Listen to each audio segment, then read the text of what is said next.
A lot of people in the neighborhood try to keep up their yards and everything, but now that they're getting older, it's getting harder on them to do it.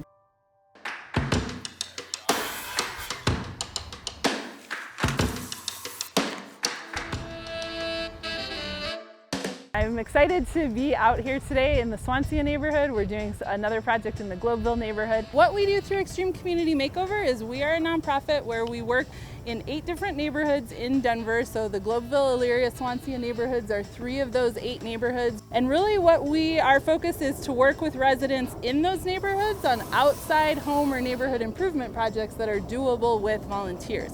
So a lot of times the projects are things like painting, yard work, alley cleanups, graffiti removal, trimming bushes, whatever kind of projects people have in mind.